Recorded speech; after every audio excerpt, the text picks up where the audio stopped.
It was supposed to be just another quiet day at the community hospital until everything went dark. No warning, no storm. Just a sudden blackout that sent nurses scrambling and alarms blaring in the neonatal unit. Tiny lives, barely days old, were lying helpless in their incubators, fully dependent on machines that had just lost power. The chaos hit like a punch to the gut. And while doctors rushed to manually assist the babies, trying to keep them stable, it didn't take long before someone uncovered the unthinkable reason behind it all. Turns out it wasn't a technical glitch or some random outage. It was intentional. The HOA president, someone the neighborhood not so lovingly refers to as Karen, decided the hospital's backup power box was an eyesore and had an electrician cut the line without checking what it powered. She thought she was protecting the look of the community. What she really did was put multiple newborns at risk. At all. For the sake of her personal standards, I got the call while hauling freight across the state. My sister, one of the NICU nurses, was in tears. The backup generator was down, and the hospital's emergency supplier said their replacement wouldn't arrive for another hour. But those babies didn't have an hour. So I did the only thing I could think of. I yanked the wheel, rerouted my semi, and floored it toward the hospital with a 10,000-watt diesel generator strapped to my trailer. What happened in the next 5 minutes shocked even me. From blocked roads to a crowd gathering and the HOA trying to stop me at the gate felt like a showdown was coming. I wasn't just hauling a generator anymore, was hauling a second chance for every newborn still fighting for life inside. And what Karen didn't know was, I wasn't backing down as I tore through the last stretch of highway, heart pounding. My mind kept flashing back to what my sister had said. "We're losing time," she cried over the phone, her voice shaking. "The incubators are down, and one of the babies is turning blue." That sentence alone made the diesel rumble beneath me feel more like a lifeline than a machine. I wasn't just driving a rig, I was racing against death. And the part that burned the most, it all traced back to the HOA. This wasn't the first time Karen had caused trouble either.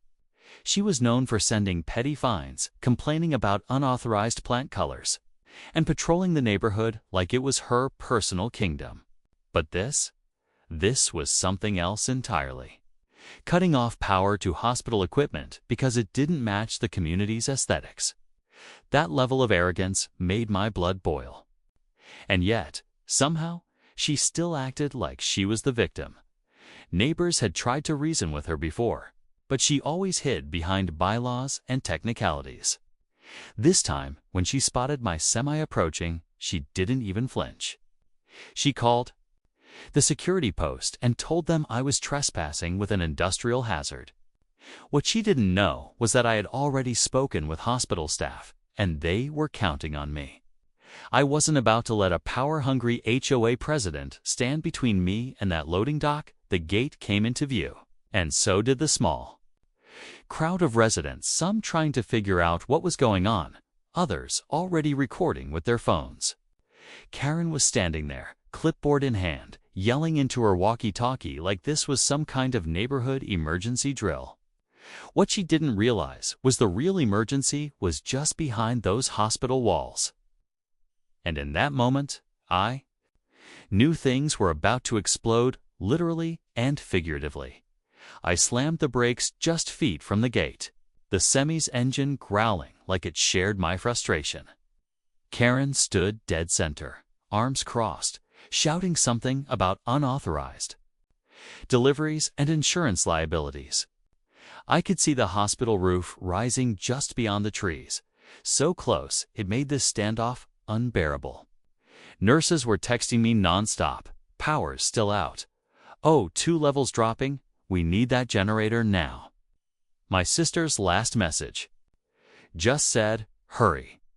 I jumped down from the cab and tried to explain, fast and calm. I told her the generator was going to the NICU, that newborns' lives were on the line. That this wasn't about HOA bylaws, it was about doing the right thing. But Karen wasn't hearing any of it. Her eyes darted between her clipboard and her phone, like she was more worried about paperwork than people. Then she said something that nearly made me lose it. If the hospital wanted power, they should have submitted a proper exterior modification request. Behind her, one of the younger neighbors, Miguel, I think his name was, stepped forward. He used to be quiet at meetings, but now his voice was sharp. Karen, this isn't a fence violation. There are babies dying in there. Others began murmuring. Some pulled out their phones, but not to record me this time. They were calling the hospital, confirming the emergency for themselves. The tension was turning, but Karen was still holding firm, still clinging to her illusion of control. At the same time, inside the hospital, my sister was rallying doctors to manually ventilate the worst-off infants. Every minute without power meant their tiny lungs were under more strain. And here I was, stuck in a parking lot power struggle while time slipped through our fingers. It felt like a nightmare. Only real end. It wasn't over yet. The standoff was growing more intense by the second.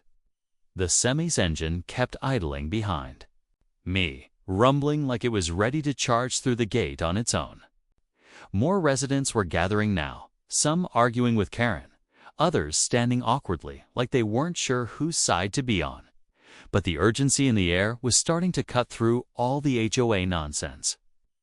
One neighbor pulled up a live stream from the hospital's official page showing flickering lights and nurses working by flashlight. People started realizing this wasn't just another HOA squabble. It was life or death. Karen, though, still held her ground. She stepped in front of the gate, arms wide, like she could physically stop a 50,000-pound rig.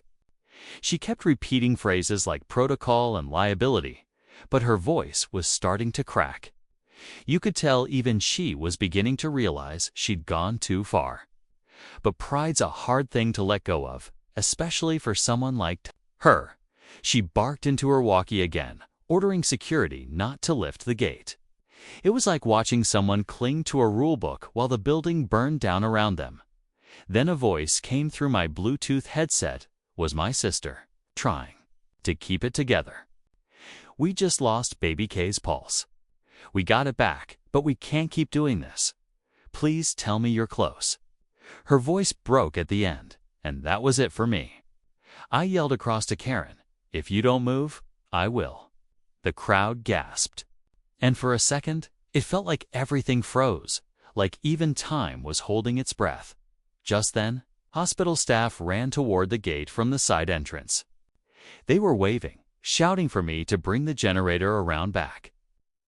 But Karen spun on them too, demanding they go through HOA channels. That's when the tension hit its peak, people shouting, engines roaring, and a fragile newborn's life hanging in the balance. Something had to give. And it was going to happen in the next few seconds. Just when I thought things couldn't get worse. A black SUV with tinted windows pulled up behind the crowd. Out stepped a man in a suit, clean-cut clipboard in hand, with a pin that read, Regional HOA Authority. The way Karen's face lit up, you'd think she'd summoned backup from the heavens. She rushed over to him like he was the cavalry, shouting about unauthorized equipment, dangerous diesel fumes, and community violation codes being broken in broad daylight. He walked up slow, calm, scanned the scene, and then turned to me. Sir, I understand the urgency, he said in a low voice. But you're violating multiple HOA policies by attempting to drive that generator through this area without formal clearance. I couldn't believe what I was hearing. I said, there are babies inside that hospital on the verge of flatlining, and you're quoting bylaws. He nodded slightly, almost as if he sympathized, but then added, if anything happens as a result of your actions, the liability falls on you. That's when it hit me. They were trying to shift the blame. If I forced my way through and something went wrong, they'd paint me as reckless. But if I stood down and a baby died, they'd hide behind technicalities and paperwork.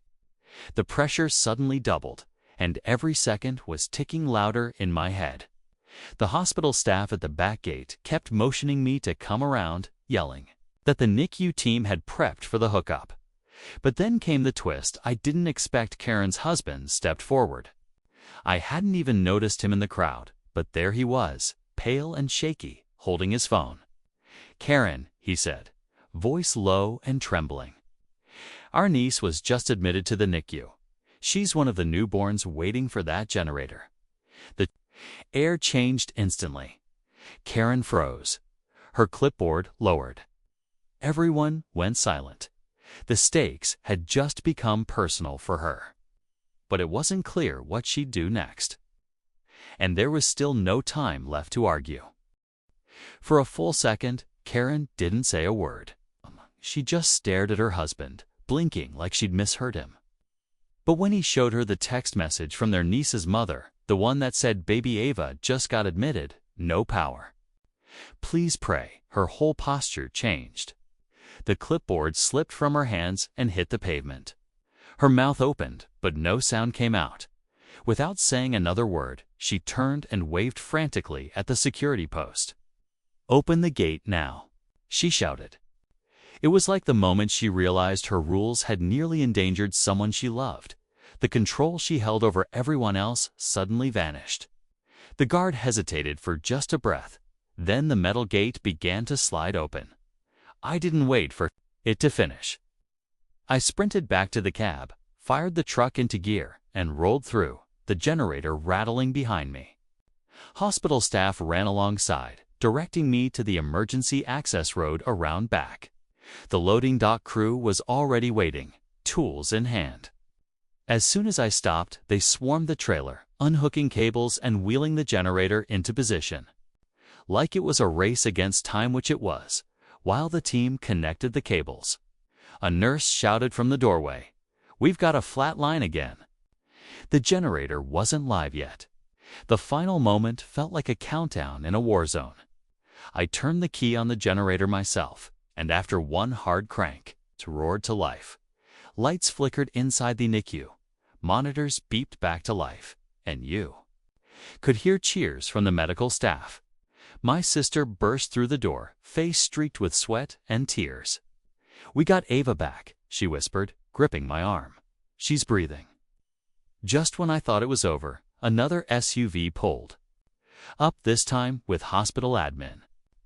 One of them looked at Karen and said, "We need to speak about tampering with hospital infrastructure. The police are on their way." Karen's face drained completely. Turns out, the HOA wasn't just overstepping, they were about to answer. For a dot, Karen didn't say a word as the hospital administrator pulled her aside. The flashing lights of a police cruiser lit up the parking lot not long after. She kept looking toward the NICU entrance like she wanted to see her niece, but no one let her in. For once, the rules she clung to so tightly worked against her. Meanwhile, the crowd that had gathered slowly started to disperse, still buzzing. From what they'd witnessed, some neighbors clapped me on the back. Others just stood quietly, shaken by how close it all came to ending in tragedy. Inside the hospital, things were beginning to stabilize. The generator kept the NICU running smoothly, and every baby, including little Ava, was holding steady. My sister hugged me tight and wouldn't let go for a while. We both knew how differently this story could have ended. Hospital staff thanked me, not just for the generator, but for refusing to back down when it mattered most. Honestly, I didn't feel like a hero. I was just a guy doing what needed to be done when nobody else would. As for Karen, charges were filed for tampering with medical infrastructure, and the HOA board scheduled an emergency meeting to remove her from her position. Residents who used to stay quiet were now speaking up, realizing that blindly following HOA rules without heart or context can be dangerous. Sometimes, doing what's right means standing up even when the system tells you to sit down. I drove the semi out of there just as the sun was rising. The engine hummed steady, but this time it felt different, like I wasn't just hauling equipment anymore. I was leaving behind a message. Some rules are meant to protect people, but when they start hurting the most vulnerable, it's time to break the silence and bring the power back.